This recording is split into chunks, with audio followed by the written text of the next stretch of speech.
Halo teman-teman semua, di video ini kita akan mengenal board ESP32. Nah, mungkin teman-teman sebelumnya sudah mengenal ya, apa itu board Arduino Uno atau Arduino Mega, atau kalau yang versi ESP biasanya itu ini ya, ESP8266. Nah, ada versi terbaru dari board ESP, jadi versi upgrade lah dari ESP8266, yaitu ESP32. Nah, jadi ESP32 itu adalah sebuah microcontroller ya, sama dengan ESP8266, dia di dalam chipnya itu ada fitur Wi-Fi. Nah, bedanya di sini ketambahan fitur Bluetooth. Nah, kalau di ESP8266 tuh nggak ada Bluetooth-nya, jadi hanya ada Wi-Fi. Nah, di sini ketambahan Bluetooth. Jadi selain teman-teman bisa connect ke internet ya, connect ke internet, ngirim data melalui internet, teman-teman juga bisa connect via Bluetooth. Nah, gitu ya.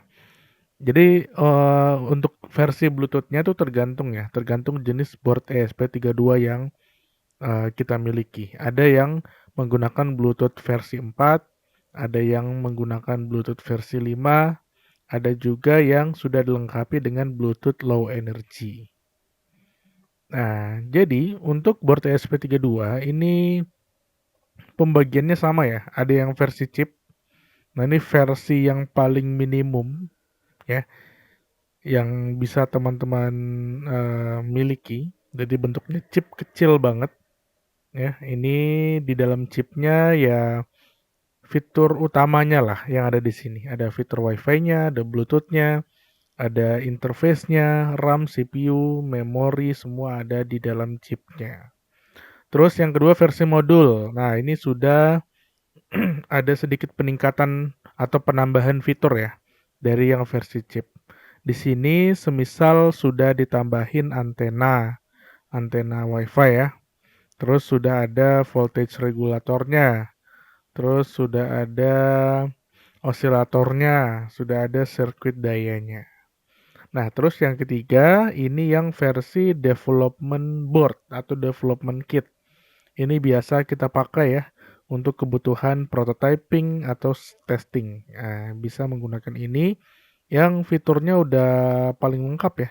Sudah ada port USB-nya untuk daya ataupun untuk mengupload program.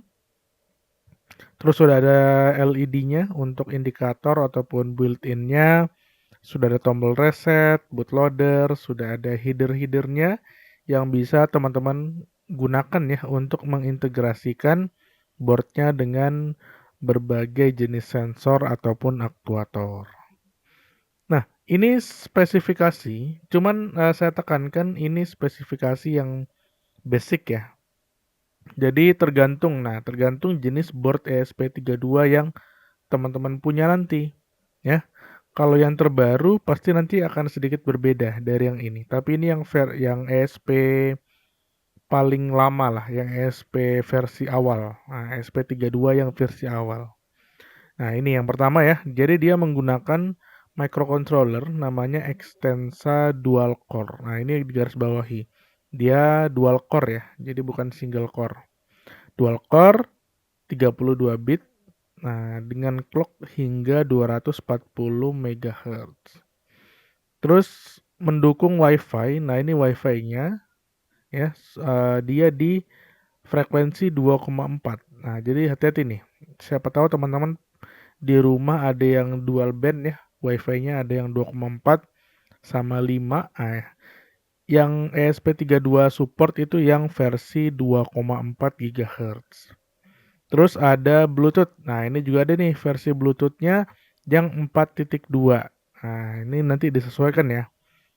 Karena setahu saya sekarang tuh Bluetooth sudah ada yang versi 5 ataupun 6 ya. Saya kurang tahu. Yang jelas versi 5 sudah ada.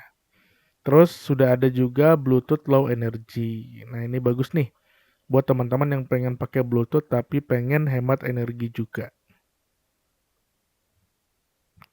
Terus di sini ada operating voltage-nya. Jadi tegangan operasinya supaya ESP-nya bisa berjalan ya itu 3,3 volt. Terus di setiap pinnya ya, sorry, ini pin 3,3 voltnya itu arusnya sebesar 50 miliampere. Terus untuk pin input outputnya di header-headernya itu 40 miliampere. Nah, jadi nanti ini fungsinya buat apa sih? Ada 40, ada 50. Jadi ini fungsinya supaya teman-teman nanti tahu kalau arus yang dikeluarkan setiap pinnya itu sekian.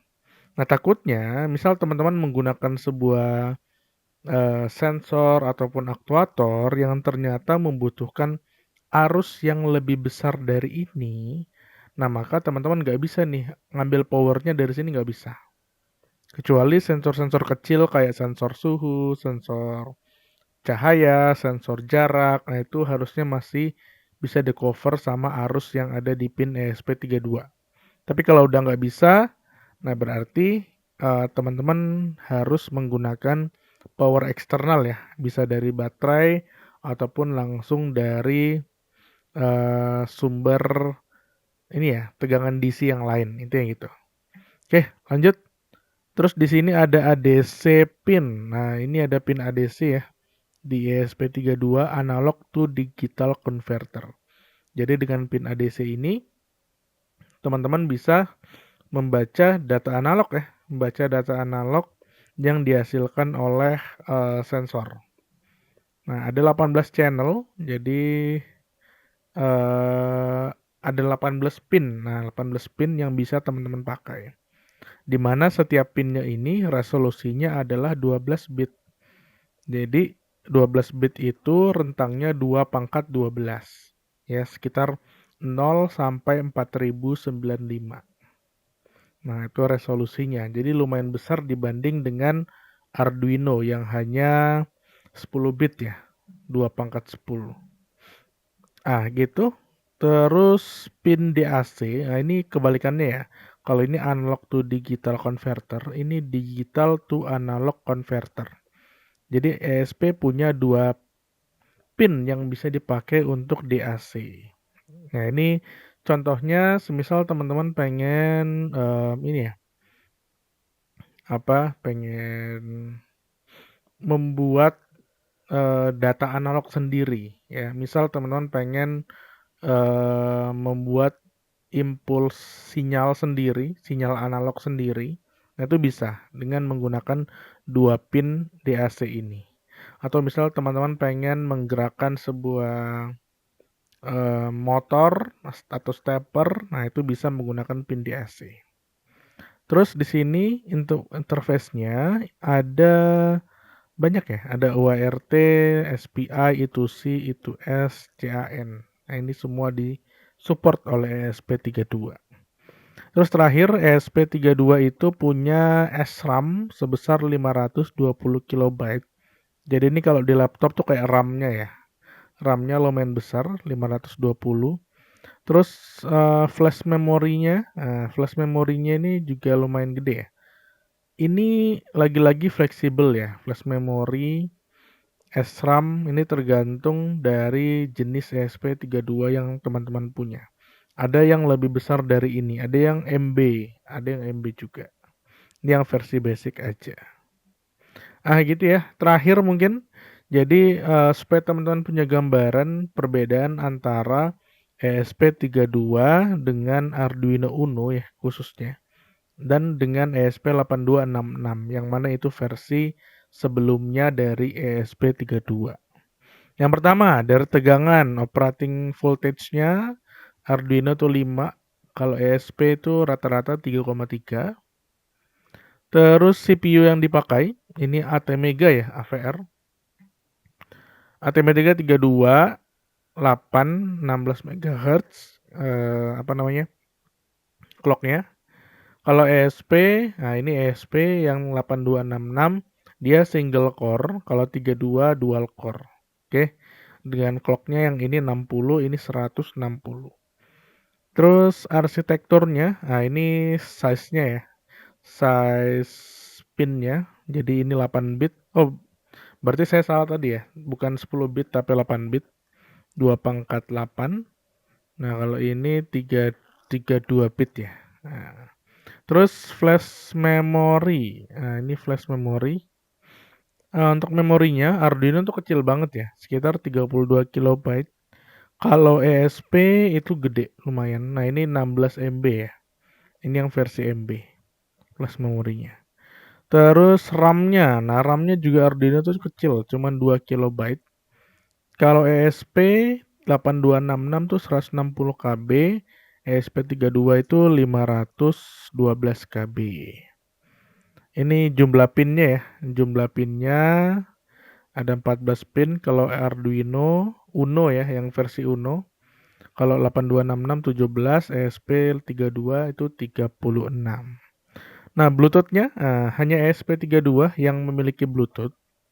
Kalau WiFi itu ESP8266 punya, ESP32 juga punya. Kalau ini jumlah interface ya. SPI-nya, itu C-nya sama pin WRT-nya. Nah, itu.